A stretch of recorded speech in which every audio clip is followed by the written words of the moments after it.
হাজার হাজার কোটি টাকা নতুন করে হাসিনার সাথে মিটিং করেছে। ইলেকশনের আগে বড় বড় ফিগারকে এখানে অ্যাসাসিনেশন করা হবে, গুপ্ত হত্যা করা হবে। পুরো এখানে ভারতীয় আধিপত্যবাদ এখানে সব থেকে বেশি অ্যাক্টিভ আছে। এখানে আওয়ামী লীগের হাজার হাজার কোটি টাকা, তার সচিবরা, তার পুলিশরা, তার পান্ডারা সব রয়ে গেছে। আর্মির মধ্যে একটা বড় অংশ রয়ে গেছে, কোনো সংস্কার করা হয় নাই। তারা বারবার স্যাবোটেজ করবার চেষ্টা করছে, এই রাষ্ট্রকে, এই সরকারকে ফেল করানোর চেষ্টা করছে।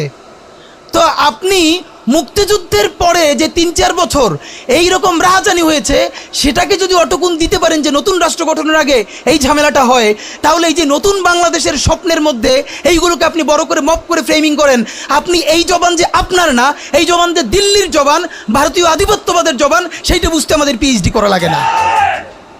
সুতরাং জুলাই সনদের সাথে নির্বাচনের ক্ষেত্রে শুধু আমাদের 2 মিনিট কথা।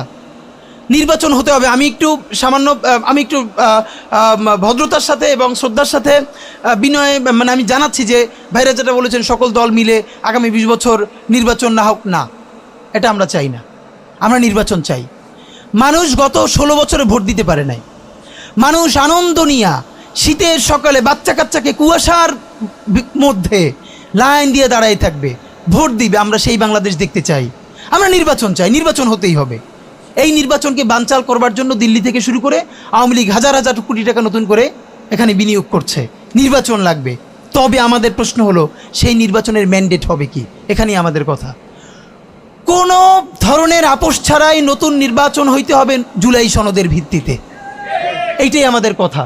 জুলাই সনদের ভিত্তিতেই নির্বাচন হতে হবে এবং জুলাই সনদের বৈধতা নির্বাচনের আগেই দিয়ে সেইটার ভিত্তিতে নতুন নির্বাচন হবে, যেই নির্বাচনের ম্যান্ডেট থাকবে নতুন সংসদে নতুন বাংলাদেশের জন্য আমাদের রাজনৈতিক দলগুলো মিলে নতুন সংসদের নতুন সংবিধান উপহার দিবে।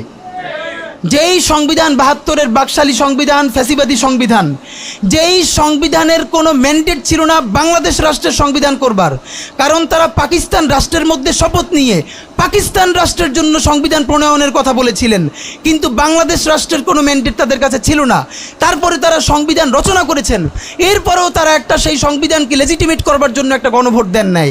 এরপরে যারা 73-এর একটা ভোট চোরের নির্বাচন দিয়েছে, সেই 73-এর নির্বাচনের ভোটের ইশতেহারের মধ্যেও তারা এই সংবিধানকে তারা লেজিটিমেসি দেন নাই, ইশতেহারে রাখেন নাই।